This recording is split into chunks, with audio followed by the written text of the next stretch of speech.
The clink of glasses and muffled conversations filled the dimly lit restaurant, but all I could hear was the pounding of my own heart. My fingers trembled as I balanced the tray of drinks, weaving through the maze of tables at Bellissimo. 3 double shifts in a row had left dark circles under my eyes that even my carefully applied concealer couldn't hide. My feet ached in the mandatory black heels that Ms. Rossi insisted all waitresses wear, regardless of the pain they caused after 8 hours on the floor. "Table 7 needs their check, Emma," hissed Daniela as she brushed past me. Her perfect red lips curled into a smirk. She'd been working here half as long as I had, but somehow managed to secure all the high-tipping tables. I nodded silently, depositing the drinks at table 12 before making my way to the register. Bellissimo wasn't just any Italian restaurant in the city. It was the Italian restaurant where reservations were made months in advance and where, rumor had it, certain businessmen conducted affairs that had nothing to do with the menu. Not that I cared. All that mattered were the tips that would help me make rent this month and maybe, if I was lucky, put a small dent in Mom's medical bills. The collection notices had started arriving with alarming frequency, each one bearing a larger sum than the last. The door swung open, letting in a gust of cold October air that raised goosebumps on my bare arms. I glanced up instinctively, a practiced smile forming on my lips that immediately froze when I saw who had entered. Even without the 2 broad-shouldered men flanking him, Luca Valenti would have commanded attention. He stood in the entrance, snowflakes melting in his dark hair, his tailored black coat emphasizing the width of his shoulders. At 32, he was younger than most men of his position. Not that anyone would call him anything other than Mr. Valenti to his face. Everyone knew who he was, though no one spoke of it directly. The owner of Bellissimo, Ms. Rossi, hustled over, her usually stern expression transformed into one of obsequious welcome. I watched as she led him to the private dining room at the back, the room reserved for special guests. I exhaled slowly, only then realizing I'd been holding my breath. The man's presence always seemed to suck all the oxygen from the room. "Emma," Ms. Rossi was suddenly in front of me, her eyes gleaming with an intensity that made my stomach knot. "You'll be serving Mr. Valenti and his associates tonight." "What? But I've never—" The protest died on my lips as her fingers dug into my arm. "Daniela called in sick. You're the only one with enough experience." Her voice dropped to a harsh whisper. "Don't screw this up." My throat tightened as I nodded, forcing myself to breathe evenly. In the 2 years I'd worked at Bellissimo, I'd managed to avoid the private room. The stories I'd heard from other waitresses, of propositions, of wandering hands, of conversations that cut off abruptly when they entered, had been enough to keep me grateful for my tables in the main dining room. I smoothed down my black dress, checking my reflection in the polished surface of a serving tray. My dark blonde hair was still neatly pinned back, my makeup still intact despite the long shift. I looked presentable, if exhausted. The private dining room was separated from the main restaurant by a heavy oak door. I knocked softly before entering, my eyes downcast as I'd been instructed. "Good evening, gentlemen. I'm Emma, and I'll be your server tonight." I kept my voice steady, professional, despite the way my heart hammered against my ribs. 4 men sat around the large round table, but it was Luca Valenti who drew my gaze like a magnet. Up close, his presence was even more overwhelming. His eyes, a shade of amber so dark they appeared almost black in the low lighting, flicked briefly over me before returning to the man speaking across from him. "The Bordeaux 2010, he said, his voice a low, smooth rumble that sent an involuntary shiver down my spine. He hadn't bothered looking at the wine list I'd placed on the table. I nodded, turning to leave when another man at the table, older, with silver at his temples and a heavy gold watch glinting on his wrist, reached out and caught my hand. "What's the rush, Bella?" His fingers were cold against my skin, his grip just tight enough to be uncomfortable. "Why don't you join us for a moment?" I kept my eyes fixed on a point just past his shoulder, my pulse racing. "I need to get your wine, sir. Carlo." Valenti's voice was quiet but carried a note of warning that made the older man's smile falter. "Let her go." Carlo released my hand with obvious reluctance, and I retreated, careful not to move too quickly, not to show how badly I wanted to flee. The kitchen was a blessed chaos of steam and shouted orders, so different from the charged tension of the private room. I leaned against the cool wall for a moment, collecting myself. First time serving them, Marco, the bartender, appeared beside me with the wine I'd ordered. His face was sympathetic. "Just keep your head down and your ears closed, kid. That's how you survive a night with Valenti's crew." I nodded, taking the wine with hands that had finally stopped shaking. "Thanks." The evening progressed in a blur of courses and careful movements. I developed a rhythm. Enter silently, serve efficiently, leave promptly. The men largely ignored me after that initial interaction, deep in conversation that would abruptly halt whenever I approached. I became adept at announcing my presence with a subtle clearing of my throat, giving them time to pivot to casual topics. It was during the dessert course that everything changed. I was returning from the kitchen with a tray of espresso when I heard raised voices from inside the private room. I paused outside the door, hesitating. The voices grew louder, and I caught fragments of conversation that made my blood run cold. "Tomorrow night at the warehouse. Valenti won't see it coming. Russo's men are already in position." I stood frozen, the tray trembling slightly in my hands. I should walk away. Should pretend I'd heard nothing. That's what Marco would advise. That's what any sane person would do. Instead, I found myself pushing open the door with my hip, entering the room as if I hadn't just overheard a plan to betray the most dangerous man in the city. The conversation cut off instantly. 4 pairs of eyes turned to me, but I only registered Valenti's gaze, sharp, assessing, as if he could see right through me to the knowledge I now carried. I set down the espressos with mechanical precision, my movements on autopilot while my mind raced. One of these men, perhaps all of them except Valenti himself, was planning something for tomorrow night, something Valenti wouldn't see coming. As I placed the last cup in front of Carlo, he grabbed my wrist again, harder this time. "You look pale, Bella. Heard something interesting outside?" My mouth went dry. "No, sir. Just tired from a long shift." His fingers tightened painfully. "I don't believe you." "Carlo." Valenti's voice cut through the tension like a blade. "Business is concluded for tonight." It wasn't a suggestion. Carlo released me, but his eyes promised retribution. I stepped back, bumping into Valenti, who had risen from his chair. The contact sent a jolt through me. He radiated heat like a furnace, the expensive fabric of his suit brushing against my arm. "I'll escort myself out," he said to the table at large, his tone pleasant, but his eyes cold. "Gentlemen?" The other men nodded, a current of something unspoken passing between them. Valenti turned to me, and for one terrifying moment, I thought he might say something about what I'd overheard. Instead, he simply placed several large bills on the table, far more than the meal had cost, and walked out. I finished clearing the table in a daze, hyper-aware of the 3 remaining men watching my every move. When I finally escaped to the kitchen, my hands were shaking so badly I had to set down the tray before I dropped it. "You okay?" Marco asked, eyeing me with concern. I nodded automatically. "Fine, just ready for my shift to end." The rest of the night passed in a blur. The 3 men left eventually, Carlo's gaze lingering on me with naked hostility as he departed. By the time I finished my side work, it was nearly midnight. The restaurant had emptied, with only Ms. Rossi counting the register, and Marco wiping down the bar. "Good job tonight, Emma," Ms. Rossi said, surprising me with the rare praise. Mr. Valenti left a generous tip. "You've earned your share." She handed me an envelope thick with cash. I should have felt elated. This would cover at least 2 of Mom's medical bills, but all I felt was numb. "Thank you," I murmured, tucking the envelope into my purse. "See you tomorrow." The night air was bitter cold as I stepped outside, pulling my thin jacket tighter around me. The street was deserted, pools of yellow lamplight illuminating patches of sidewalk between long stretches of shadow. My apartment was 15 blocks away, a walk I made every night, too broke to justify the bus fare when I had 2 working legs. I'd gone barely half a block when the sleek black car pulled up beside me. My heart leaped into my throat as the back window rolled down, revealing Luca Valenti's face, his expression unreadable in the darkness. "Get in," he said, his voice leaving no room for refusal.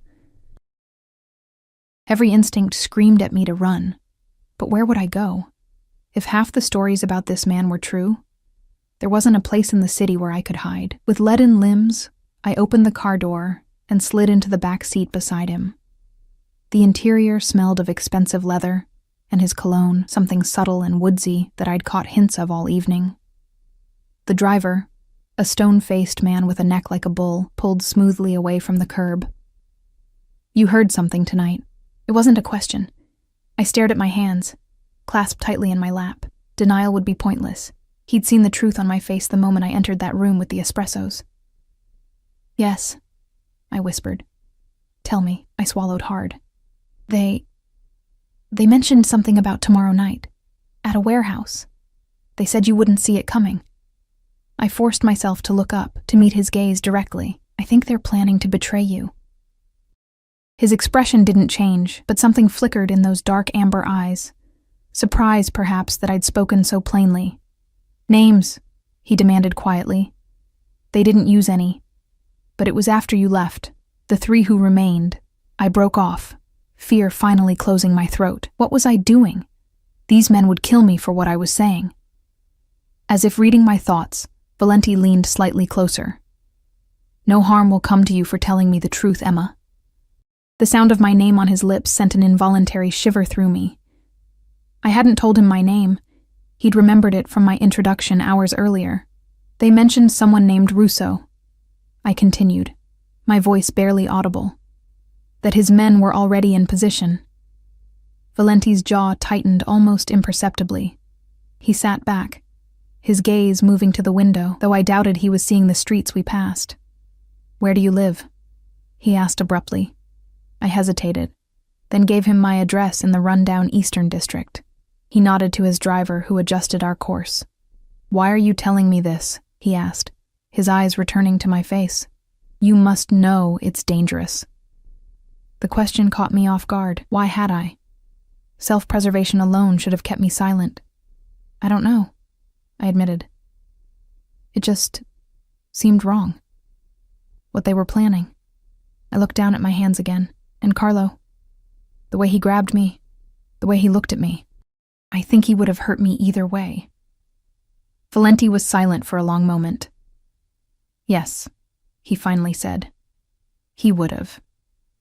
The car slowed in front of my apartment building, a crumbling brick structure that had seen better days decades ago. I reached for the door handle, desperate now to escape the confined space and the man who filled it with his dangerous presence. "Wait." His hand closed over my wrist, gentle but firm. Unlike Carlo's grip, his touch was warm, almost fevered. "This information, I'm in your debt." I shook my head quickly. "No, please. I don't want to be involved." A small, cold smile curved his lips. "Too late for that, I'm afraid." The driver exited the car and opened my door from the outside. I slid out, legs unsteady beneath me. "Your kindness won't be forgotten, Emma," Valenti said, just before the door closed between us. The car remained at the curb, engine idling, as I fumbled with the building's security door. Only when I was safely inside did it pull away, disappearing into the night like a sleek predator. I climbed the 4 flights to my tiny apartment, my mind replaying every moment of the evening. What had I done? And what would happen tomorrow night, now that I'd warned him? As I unlocked my door, a terrible certainty settled over me. This wasn't the end of my interaction with Luca Valenti. It was only the beginning.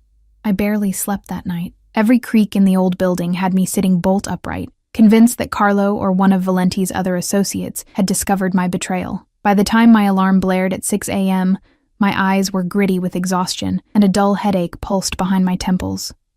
The morning light filtering through my thin curtains revealed my apartment in all its depressing glory.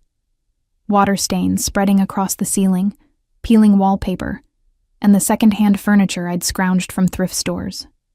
But it was mine, paid for with countless double shifts and skipped meals. My phone buzzed on the nightstand. Mom's nursing home, again. I let it go to voicemail, not ready to hear another concerned update about her deteriorating condition, or another gentle reminder about the mounting bills. The guilt gnawed at me, but I pushed it aside, one problem at a time. I showered quickly in lukewarm water. The building's ancient boiler never managed anything hotter, and dressed for my shift at the diner where I worked mornings. Bellissimo might be where I made most of my money, but Gino's diner kept me afloat between dinner shifts. Outside, the city was waking up, exhaust fumes mingling with the smell of fresh bread from the bakery down the street.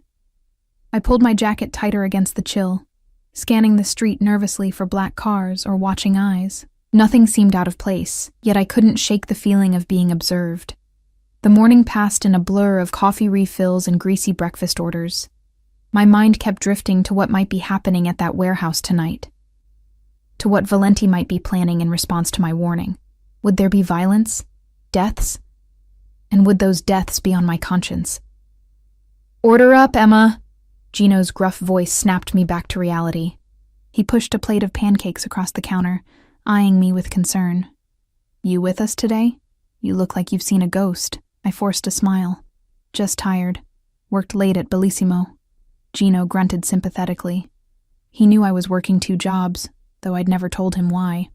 "Don't burn yourself out, kid." By the time I left for my afternoon break before heading to Bellissimo, dark clouds had gathered overhead, threatening rain. I stopped at the nursing home, a detour I couldn't afford time-wise but couldn't avoid emotionally.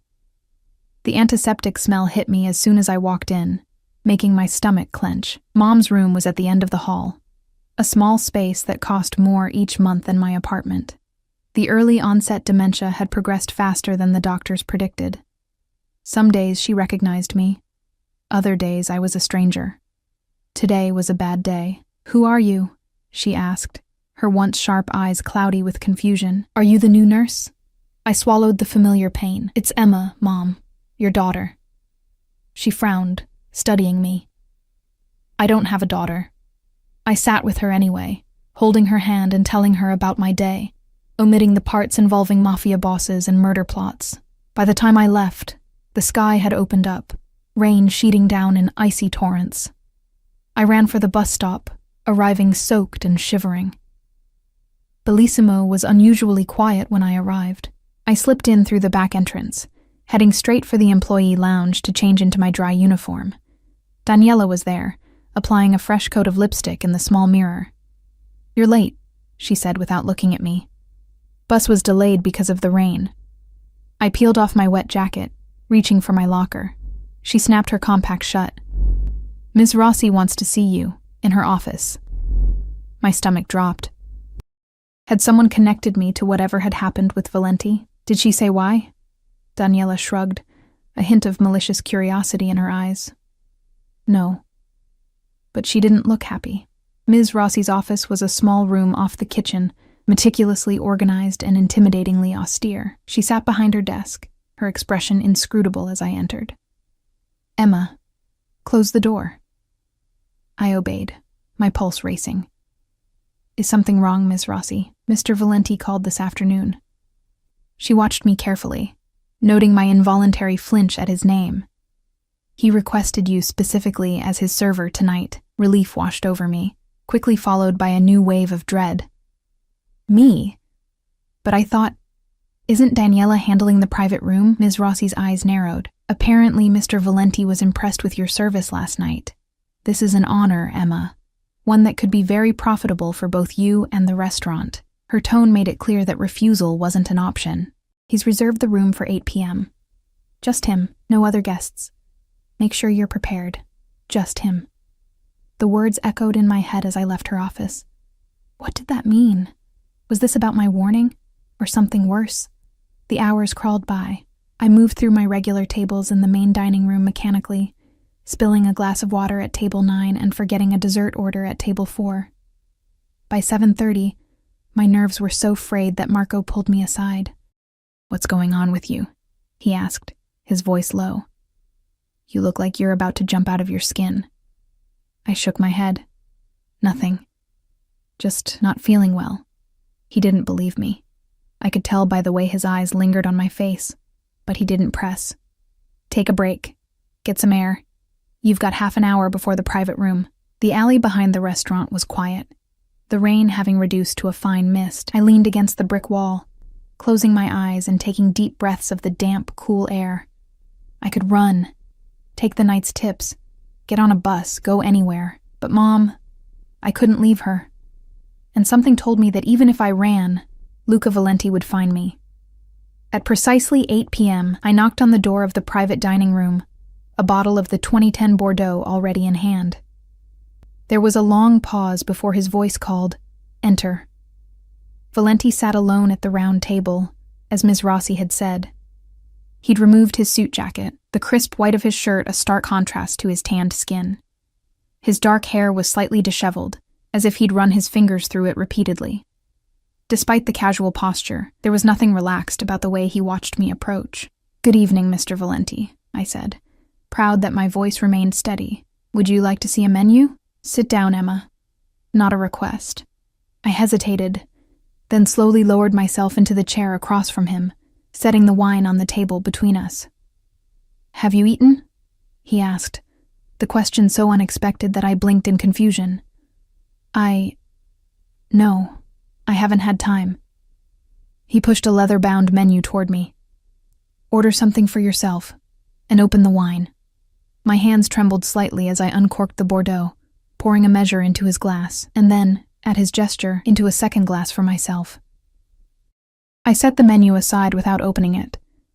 My appetite had vanished the moment I'd entered the room. "What happened?" I asked, the question escaping before I could stop it. "With what I told you." His eyes met mine, unreadable and dark. "You're very direct for someone in your position. I can't eat or drink with you if I'm wondering if men are dying because of what I said," I replied, surprised by my own boldness. A hint of something, amusement perhaps, flickered across his features. "No one has died, yet." He took a sip of his wine. "Thanks to you." Relief washed through me, leaving me lightheaded. "So you stopped it?" "Whatever they were planning. I changed my plans," he corrected. "The meeting at the warehouse has been postponed." I nodded, taking a small sip of the wine to steady myself. It was richer than anything I'd ever tasted, complex flavors lingering on my tongue. "Why did you warn me?" Valenti asked, echoing his question from the night before. "The truth this time." I set down my glass carefully. "I told you the truth. What they were planning seemed wrong. You don't know me. You don't know what kind of man I am or what I've done." His voice remained conversational, but there was an edge to it now. "For all you know, I deserved whatever they had planned." I met his gaze, surprising myself again with my candor.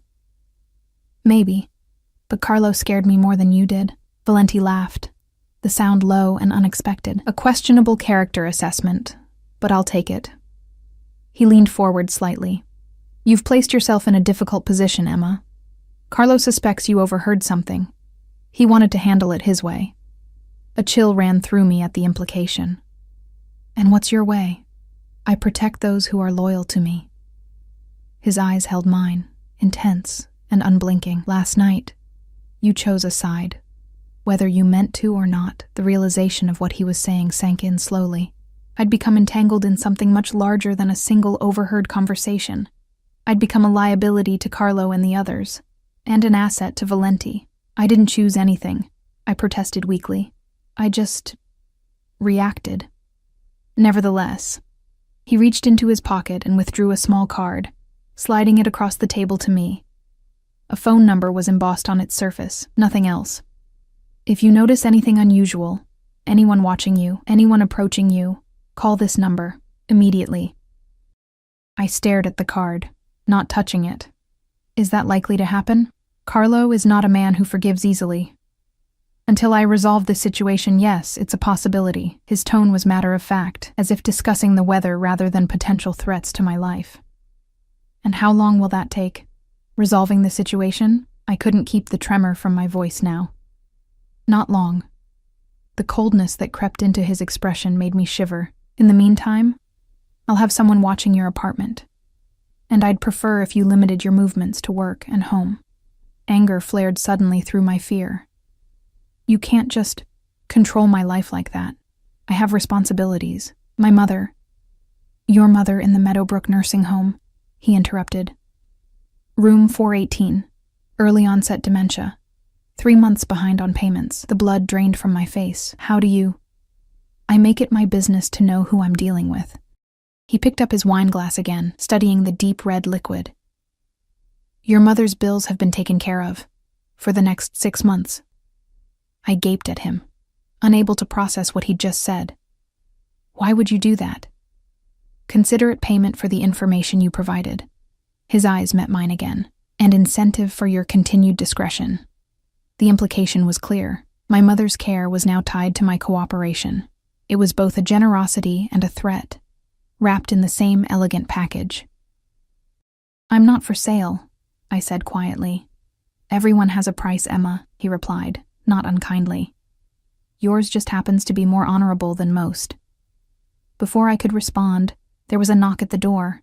Valenti straightened, his expression closing off. That will be my driver. I have business to attend to. I rose shakily from my chair, the untouched wine swimming in my glass.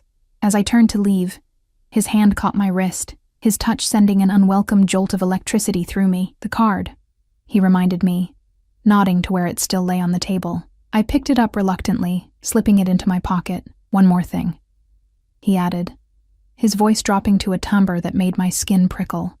I'll be keeping a close eye on you, Emma. For your protection.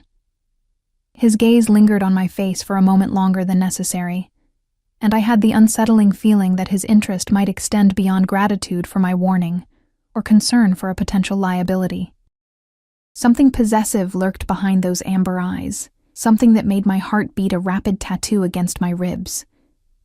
The next 2 days passed in a haze of anxiety and hypervigilance. I found myself scanning every face at the diner, every shadow on my walk home, every car that lingered too long at a curb. The weight of the card in my pocket felt like a stone, a constant reminder of the world I'd accidentally stepped into. True to Valenti's word, I occasionally glimpsed men I didn't recognize watching my apartment or following at a distance during my commute. They made no attempt to hide their presence. Perhaps that was the point. A visible deterrent against whatever threat Carlo might pose. On the third morning after my conversation with Valenti, I received a call from Meadowbrook. For once, it wasn't about overdue payments. Miss Turner, we wanted to let you know about some changes to your mother's care plan, the administrator said, her voice warm with an enthusiasm I'd never heard before. She's been moved to one of our premium suites, with a private nurse assigned specifically to her case. I sank onto the edge of my bed, stunned. There must be some mistake. I can't afford. Oh, it's all been arranged, she interrupted smoothly. A private benefactor has covered everything. Your mother's quite comfortable. She even has a view of the gardens now. A private benefactor. I closed my eyes, a confusing mix of gratitude and resentment washing over me. This was no mere payment for information. This was Valenti binding me to him with golden chains. Is there any way to decline this arrangement? I asked carefully. The administrator's voice cooled noticeably. I wouldn't recommend it, Miss Turner. Your mother has already been relocated, and she seems to be responding positively to the new environment. Disrupting her again could be detrimental to her condition. Of course, he'd made it impossible for me to refuse without hurting Mom. Clever. I thanked the administrator and hung up, staring at my phone. The card with Valenti's number seemed to burn in my pocket. I should call him, tell him to back off, that I didn't want his charity or his protection. But the memory of Carlo's cold eyes and cruel grip on my wrist held me back, and the thought of Mom finally getting the care she deserved. I was still deliberating when my phone buzzed with a text from Ms. Rossi. No shift tonight.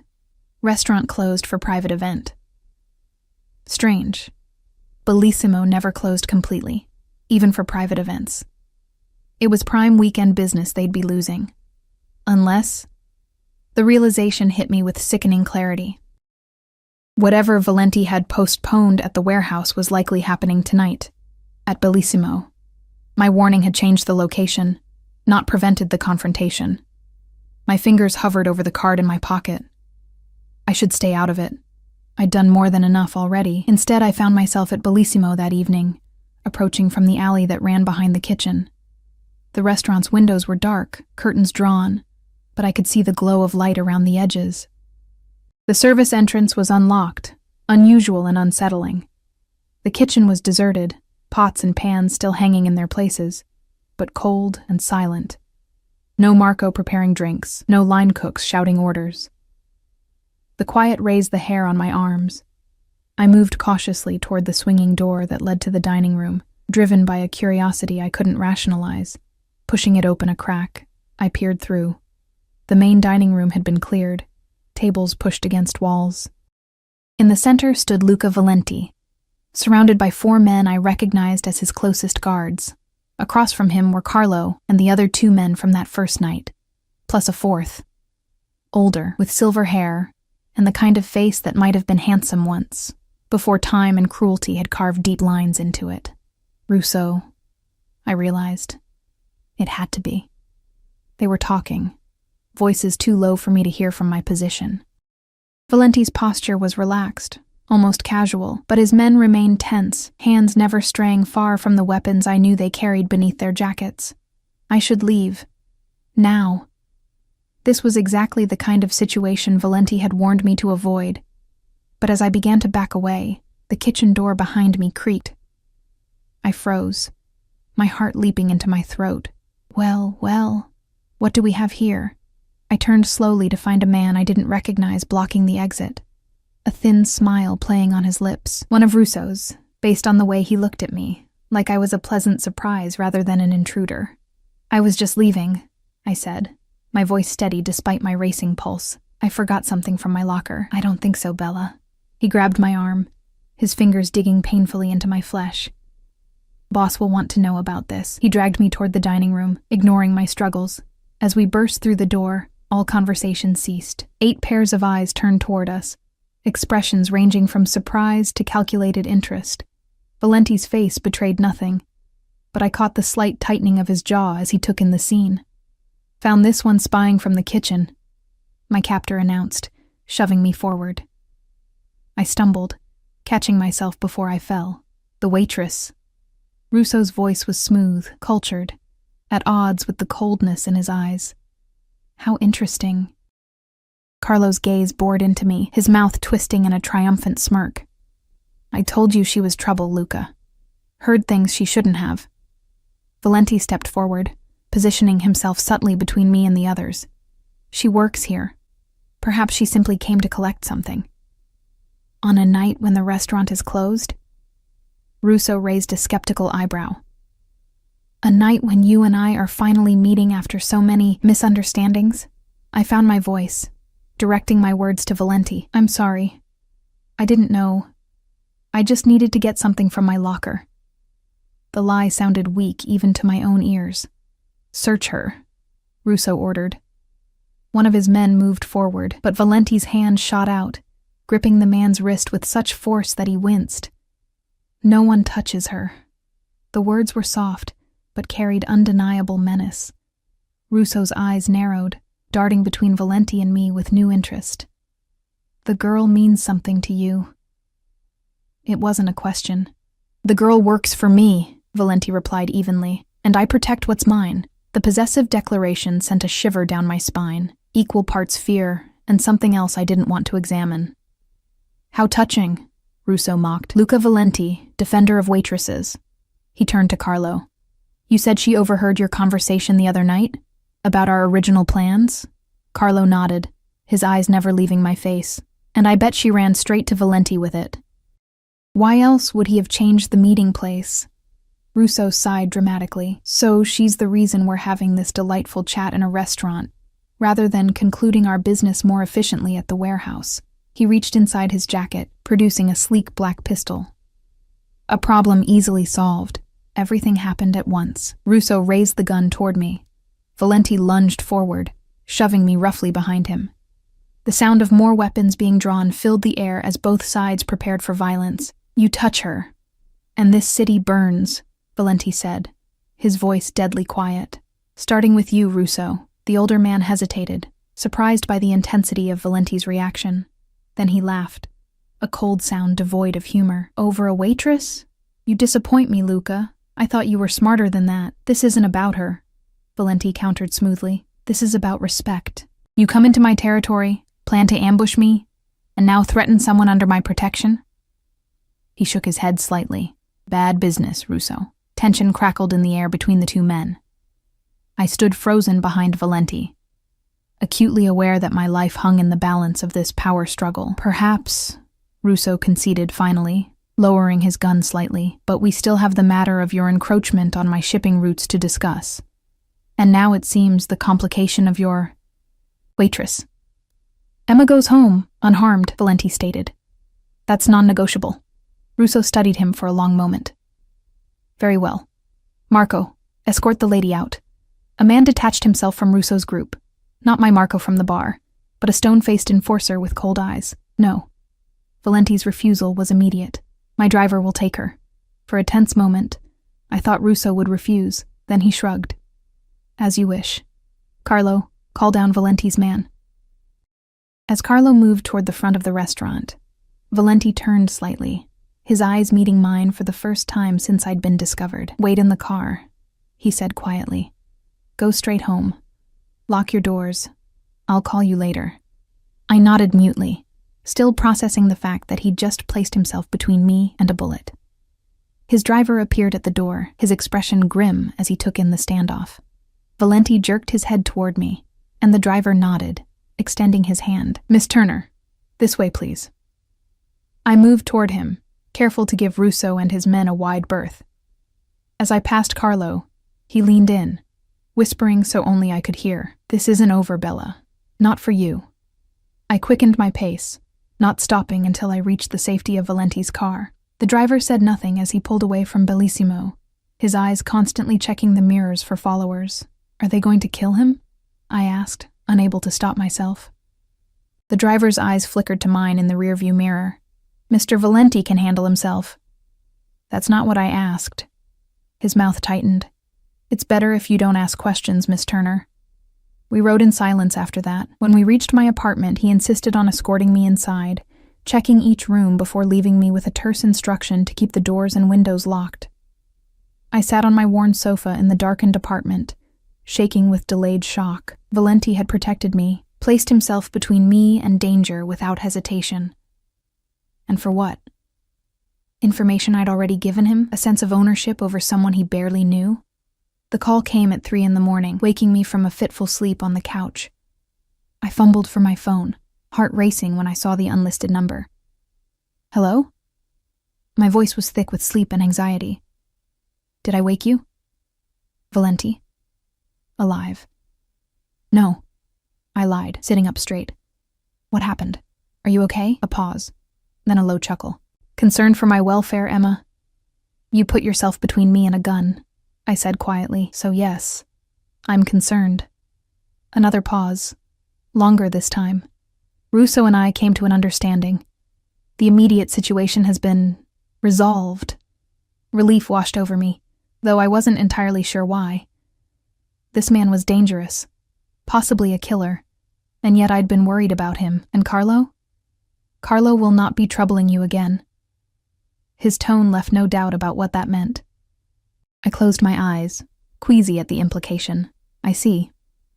No, you don't, Valenti said, his voice gentler now. But that's for the best. He cleared his throat. I'm leaving town for a few days. Business matters require my attention elsewhere. Oh. I wasn't sure how to respond. All right. You'll be safe while I'm gone. My men will keep watch on your apartment and the nursing home. And Emma... He paused. No more visits to Bellissimo until I return. Ms. Rossi has been informed you're taking a paid leave. Irritation flared through my exhaustion. You can't just arrange my life like that. I need the income... Check your account in the morning, he interrupted. The leave is fully compensated. I bit back a sharp retort.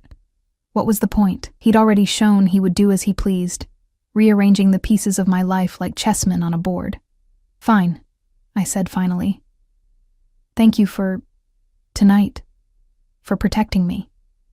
You're mine to protect now, Emma, he replied, his voice dropping to that low timbre that made my skin prickle. Get some rest. I'll be in touch. The line went dead before I could respond to his possessive declaration. I stared at the phone, wondering how my life had changed so dramatically in just a few days. From anonymous waitress to... what? The protected property of Luca Valenti. The days of Valenti's absence stretched into a week, then nearly 2. True to his word, My bank account had been credited with more money than I would have made in a month at both jobs combined. The nursing home called twice more to update me on Mom's improved condition. She was responding well to the new medication that had previously been too expensive to consider. I should have been relieved. Instead, I felt like a bird in a gilded cage, comfortable but confined. Valenti's men maintained their silent vigil outside my building, following at a discreet distance whenever I ventured out for groceries or to visit Mom. They never spoke to me, never interfered, but their constant presence was a reminder that I was being watched. Protected, yes, but also monitored. By the 10th day, restlessness drove me to break Valenti's rules. I called Gino's diner and asked if I could pick up a shift. About time, Gino exclaimed. I was starting to think you'd found a better job. Come in tomorrow morning, usual time. The familiar rhythm of the diner was comforting. Pouring coffee, taking orders, the sizzle of bacon on the grill. For a few hours, I could almost pretend that my life hadn't been upended, that I wasn't caught in the orbit of a man who killed people who crossed him. I was refilling a customer's coffee when the bell above the door jangled. I glanced up automatically, the coffee pot nearly slipping from my fingers when I saw who had entered. Luca Valenti stood in the doorway of the greasy spoon diner, looking as out of place as a wolf in a henhouse. He wore no suit today, just dark jeans and a charcoal sweater that probably cost more than my monthly rent. But there was no disguising who and what he was. Power and danger radiated from him like heat. The diner fell silent as he surveyed the room, his amber eyes finding mine immediately. Without acknowledging the stares, he moved to an empty booth in my section and sat down. Gino appeared at my elbow, his expression torn between curiosity and concern. You know him? I nodded, not trusting myself to speak. Trouble? No, I managed. I'll handle it. My legs felt unsteady as I approached Valenti's booth. He watched my approach with those predator's eyes, taking in the cheap polyester uniform and the coffee stains on my apron. I thought I was clear about taking leave, he said by way of greeting. I set a mug in front of him and poured coffee with a hand that only trembled slightly. From Bellissimo. You said nothing about Gino's. A ghost of a smile touched his lips. A technicality. Why are you here? I kept my voice low, aware of the interested eyes watching our interaction. I returned to the city this morning. He took a sip of coffee, grimacing slightly at the bitter taste. Imagine my surprise when I learned you'd gone back to work against my explicit instructions. They weren't instructions. They were requests. The words came out braver than I felt. This time his smile was real, if fleeting. Is that what you tell yourself? I folded my arms across my chest. I'm not one of your employees, Mr. Valenti. You don't get to dictate how I live my life. And yet, he replied, his voice dangerously soft, here I am, doing exactly that. We stared at each other, locked in a silent battle of wills. It was madness to challenge him. I knew what he was capable of, had seen the cold calculation in his eyes when he'd faced down Russo. Yet something in me couldn't submit to this complete takeover of my existence. What do you want from me? I finally asked, the question that had been burning inside me for days. Valenti leaned back, studying me with unnerving intensity. Finish your shift. We'll talk after. It wasn't an answer, but I recognized the dismissal. I turned away, only to feel his fingers close gently around my wrist, stopping me. Emma. He rarely said my name, and each time it sent an unwelcome current through me. Don't make me wait too long. I pulled my arm free and retreated to the safety of the counter, my heart hammering in my chest. Gino shot me a concerned look, but said nothing as I grabbed the next order. For the next hour, I moved through the diner like a sleepwalker, hyper-aware of Valenti's presence in the corner booth. He nursed his coffee, occasionally checking his phone, but mostly watching me. What did he see when he looked at me? A useful pawn? A responsibility? Something else entirely? When my shift finally ended, he was waiting outside, leaning against a sleek black car. Different from the one I'd ridden in before, but no less imposing. His driver stood at attention nearby, scanning the street with practiced vigilance. Get in, Valenti said, opening the passenger door. This time I didn't hesitate. Whatever was happening between us needed resolution, and I wouldn't find it by running. The interior of the car smelled of new leather and his now familiar cologne. Valenti slid in beside me, closer than necessary in the spacious back seat. The driver took his place silently and pulled away from the curb. "You've been busy while I was gone," Valenti remarked, his eyes on my profile. "Not really. Your men hardly let me out of their sight, for your protection." "Is that what it is?" I turned to face him. "Or is it to make sure I don't run?" His expression remained impassive. "Would you? Run?" I looked away, out the tinted window at the passing city. "Where would I go? My mother is here, and you'd find me anyway." "Yes," he agreed simply. "I would." The car turned onto a tree-lined street in the exclusive north side of the city, far from my rundown neighborhood. Elegant townhouses gave way to even more elegant mansions set back from the road behind wrought iron gates. "Where are we going?" I asked, a flutter of anxiety rising in my chest. "My home." He said it casually, as if it were the most natural thing in the world to bring me to his private residence. The car slowed before an imposing limestone mansion with meticulously manicured grounds. The gate swung open automatically, and we proceeded up a curved driveway to the front entrance. Unlike the other homes we'd passed, there were no ostentatious fountains or statues, just clean lines and understated elegance. "Why?" I asked as the car stopped. Valenti's eyes met mine. "Because what I have to say to you requires privacy." The driver opened my door, and I stepped out, momentarily disoriented by the sudden shift from my world to this one. Valenti's hand settled lightly at the small of my back, guiding me up the steps to the massive front door, which opened before we reached it. A slender woman in her 60s, with silver hair pulled back in a neat bun, greeted us with a warm smile that transformed her stern features. "Welcome home, Mr. Valenti." "Thank you, Mrs. Abelli. This is Emma Turner. She'll be joining me for lunch." The housekeeper's gaze swept over me, taking in my diner uniform and messy ponytail without a hint of judgment. "Of course. I'll serve in the solarium in 20 minutes. "Emma might wish to freshen up first," Valenti suggested. Mrs. Abelli nodded. "I'll show her to the guest suite." I followed the housekeeper up a sweeping staircase, through corridors adorned with understated but clearly valuable artwork, to a suite that was larger than my entire apartment. Soft cream walls, a king-sized bed with crisp linens, and floor-to-ceiling windows overlooking an expansive garden. "The bathroom is through there," Mrs. Abelli said, indicating a door to the left. "You'll find everything you need, Mr. Valenti will be waiting in the solarium when you're ready." Down the main staircase, first door on the right. Before I could form a response, she was gone, closing the door softly behind her. I stood frozen in the middle of the luxurious room, overwhelmed by the surreality of the situation. I should be terrified. I should be planning my escape. Instead, I found myself drawn to the bathroom, where I washed the smell of diner grease from my hands and face and attempted to smooth my hair into something more presentable. The woman who stared back at me from the mirror looked like a stranger. Familiar features arranged in an expression of wary curiosity rather than fear. What was happening to me? With no alternative clothing available, I straightened my uniform as best I could and made my way downstairs.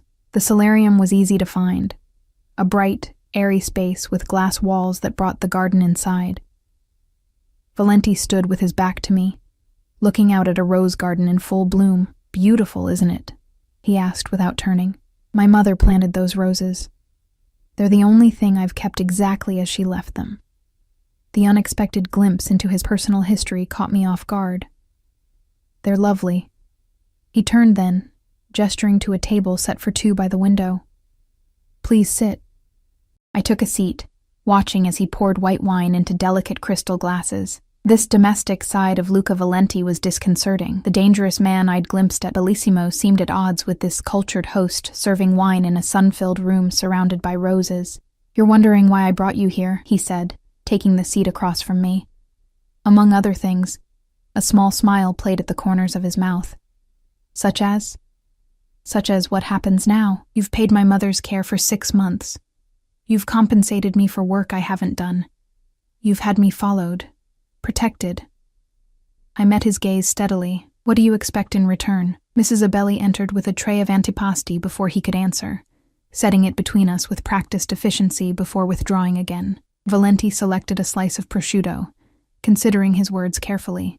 When I first had you brought to my car that night, I intended only to verify what you'd overheard and ensure your silence.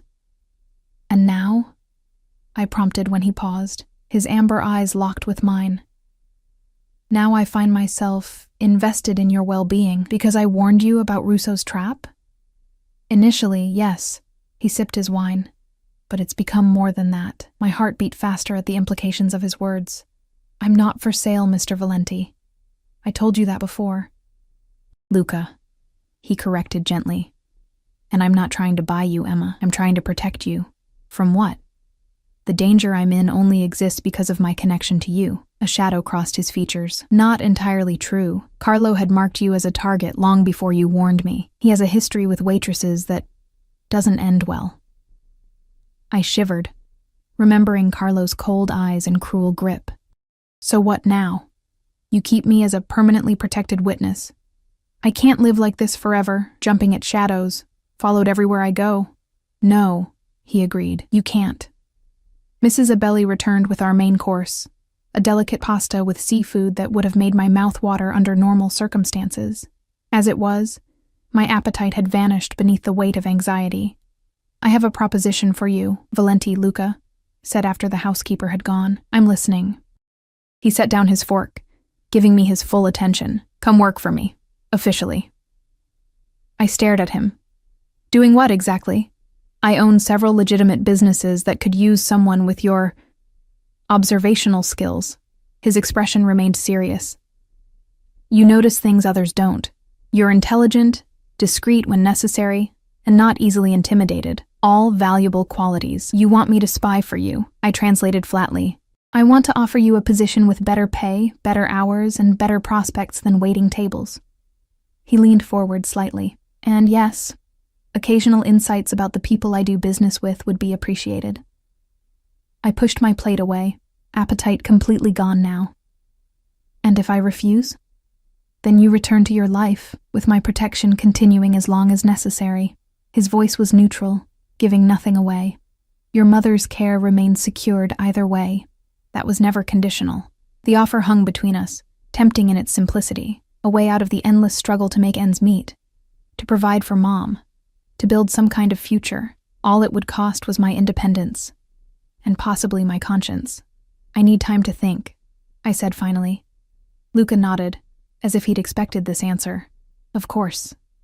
We finished the meal in relative silence, the tension between us shifting into something less adversarial, but no less intense. As Mrs.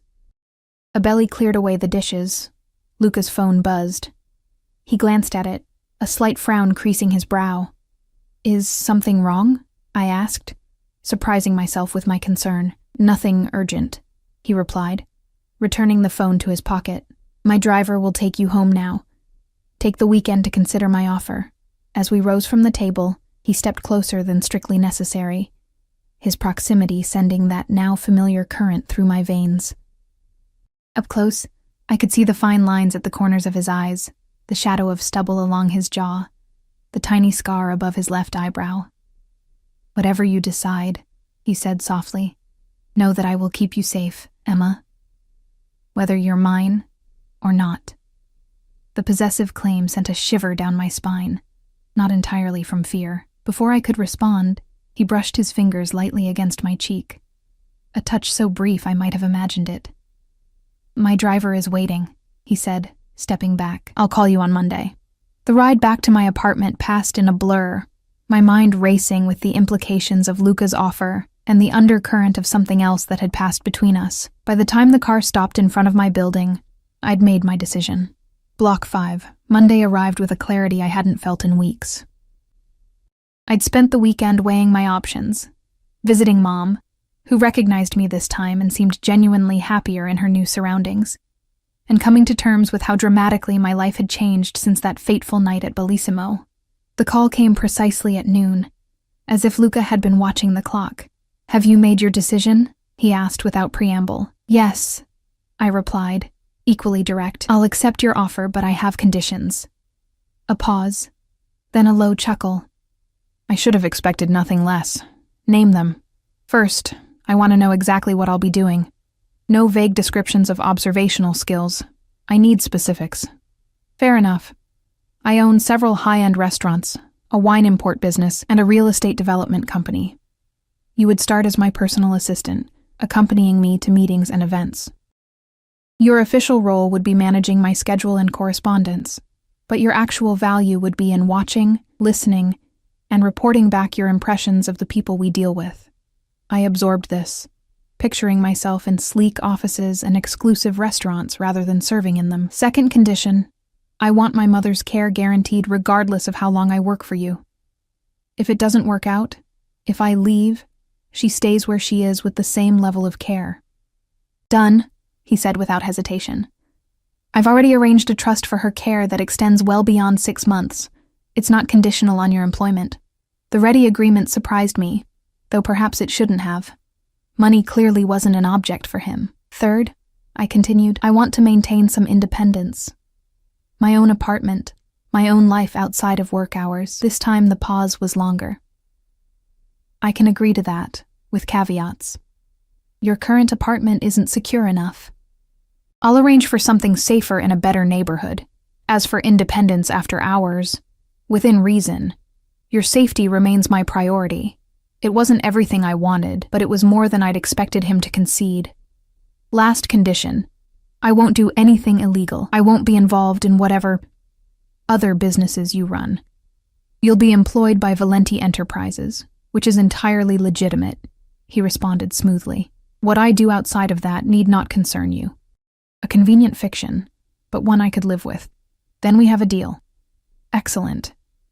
The satisfaction in his voice sent a small shiver down my spine. A car will pick you up tomorrow morning at 9. Pack whatever you wish to take with you to your new apartment. The rest can be moved later or replaced. Tomorrow? I hadn't expected things to move so quickly. Is that a problem? I glanced around my shabby apartment, at the water stains on the ceiling and the second-hand furniture. What was there to wait for? No. Tomorrow is fine. Good. Oh, and Emma? His voice dropped to that lower register that never failed to raise goosebumps on my arms. I'm pleased with your decision. The line went dead before I could respond. I stood in the middle of my apartment, phone in hand, wondering if I'd just made the best decision of my life, or the worst mistake.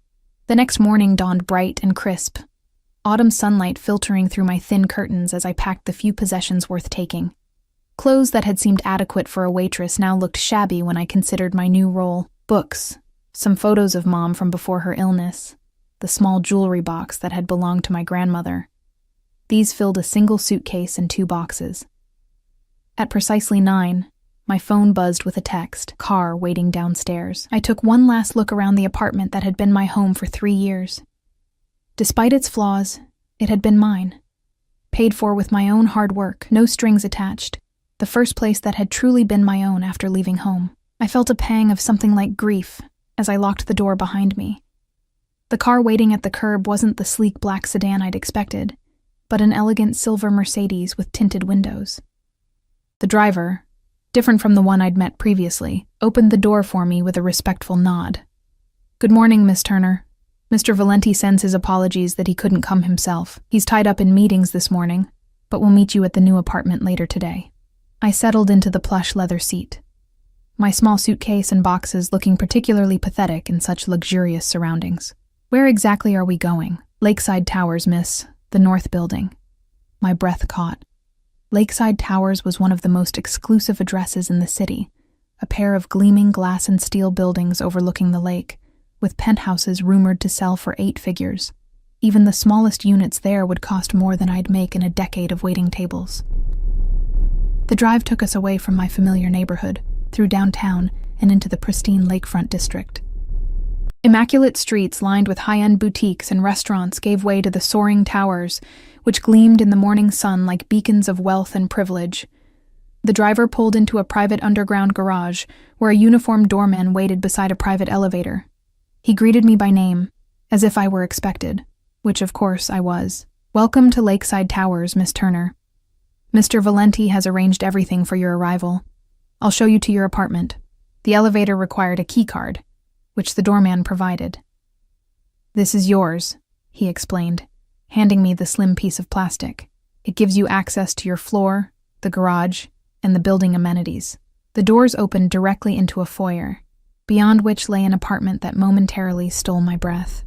Floor-to-ceiling windows showcased a panoramic view of the lake, its blue waters stretching to the horizon. The space was open and airy, with hardwood floors, sleek modern furniture, and art that, even to my untrained eye, looked original and expensive. "Mr. Valenti hoped you would find it suitable," the doorman said, noting my stunned expression. "The kitchen is fully stocked, and there's a welcome package on the counter with information about the building services. Will you need help with your bags?" I shook my head mutely, still trying to process the reality of the apartment. My apartment, apparently. "Very well. If you need anything, the concierge desk is staffed 24 hours. Just dial 0 on any house phone." With a polite nod, he returned to the elevator, leaving me alone in the vast, elegant space.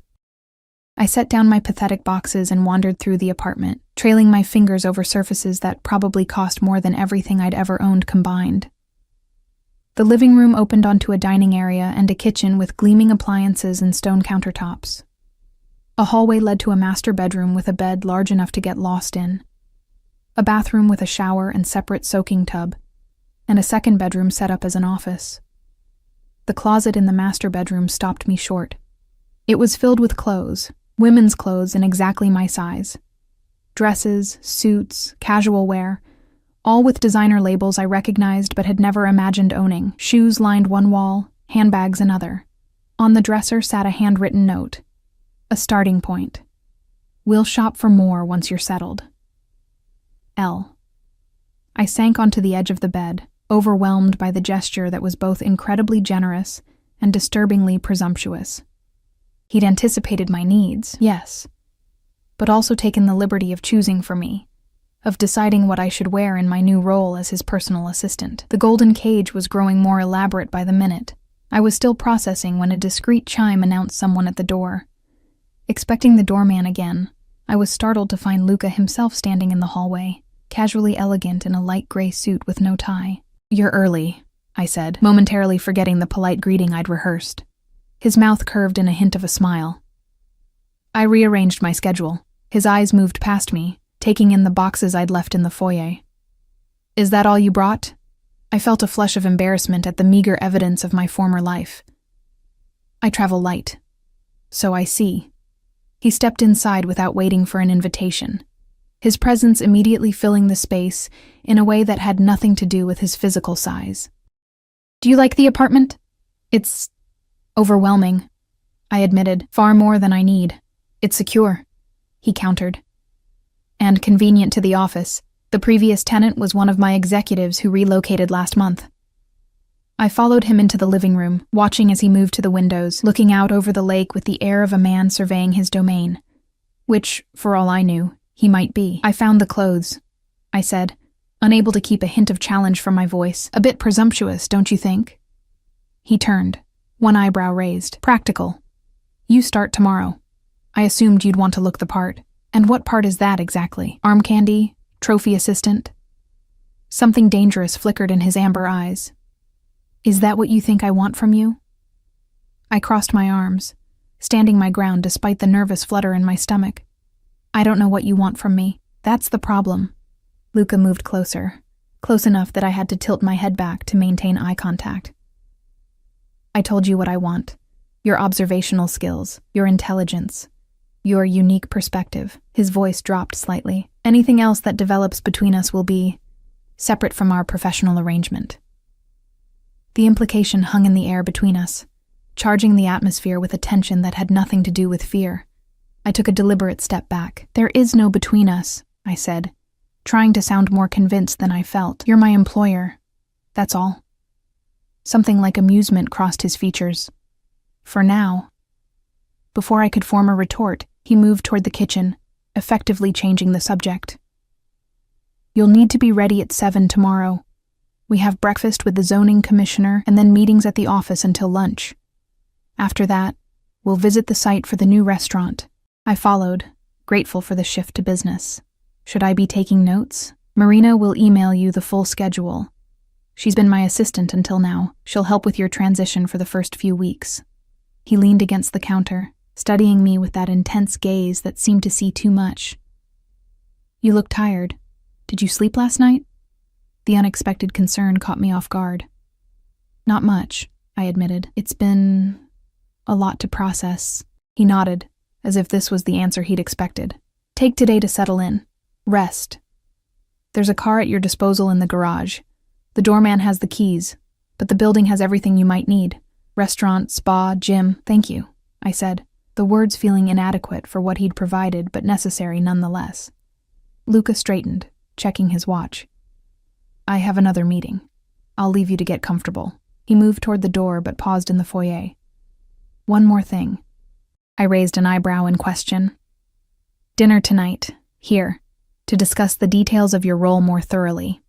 It wasn't quite a question, nor entirely a command. "I'll have something sent up at 7.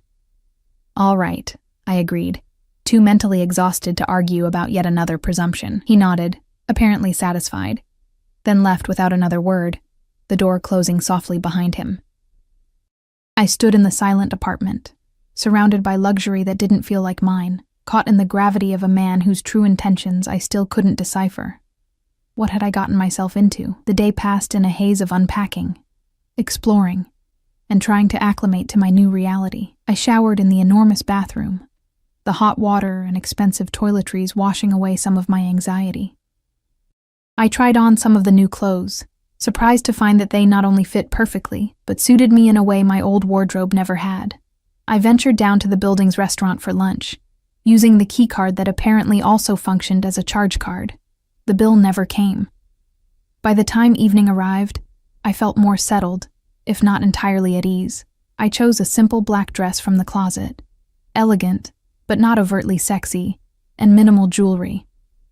Whatever Luca's game was, I intended to maintain clear boundaries.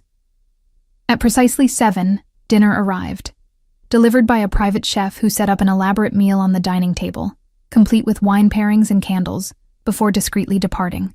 Minutes later, Luca arrived, having changed into a dark suit that emphasized the breadth of his shoulders and the lean strength of his frame. "You look lovely," he said, his eyes taking in the dress with appreciation that remained just on the professional side of appropriate. "Thank you." I gestured to the elaborate table setting. "This seems a bit much for a business dinner." A smile played at the corner of his mouth. "Perhaps, but your first day deserves some celebration." He pulled out a chair for me. "Shall we?" The meal was exquisite, the conversation surprisingly easy. Luca outlined my responsibilities in more detail, managing his schedule, coordinating between his various businesses, attending meetings and events as his representative when necessary. The salary he mentioned was more than triple what I'd made at both my previous jobs combined. "And the other part?" I asked as we finished the main course. "The observational role?" Luca swirled the wine in his glass thoughtfully. "You'll meet many people in this position.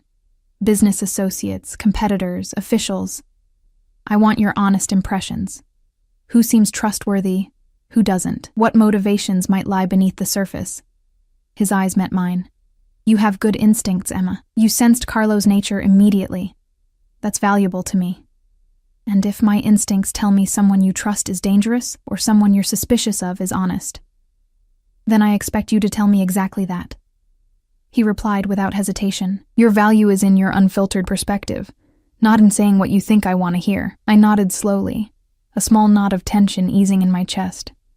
Whatever else Luca Valenti might be, he didn't seem to want a yes woman. As the chef's assistant cleared away the dessert plates, Luca rose and moved to the windows, looking out at the lake now silvered by moonlight. "Come here," he said softly. "There's something I want to show you." I joined him, maintaining a careful distance. He pointed to a building across the water, its lights gleaming in the darkness.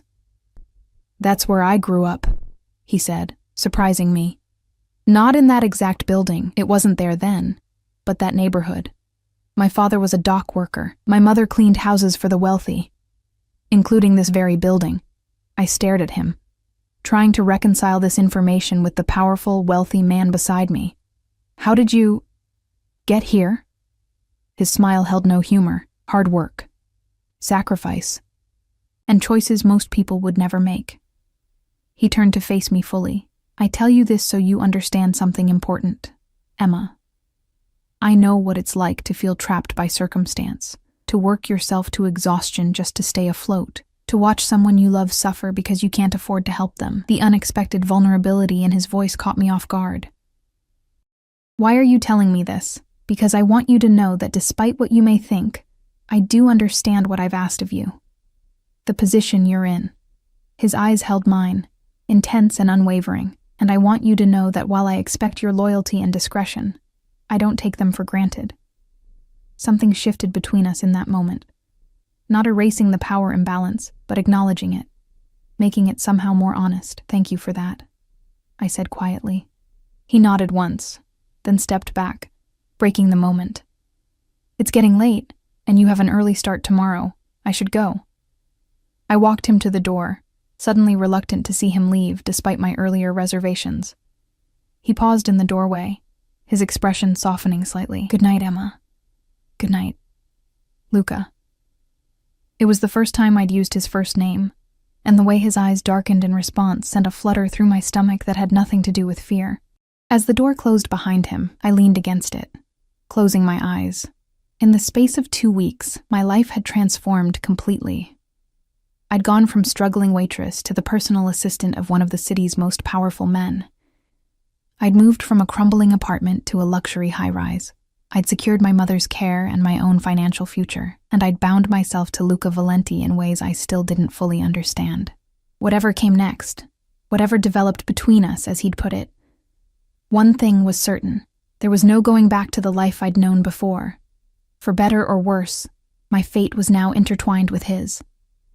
As I moved through the elegant apartment that was now my home, I found myself wondering not if, but when, the line between professional and personal would blur. And more unsettling still, I found myself looking forward to it.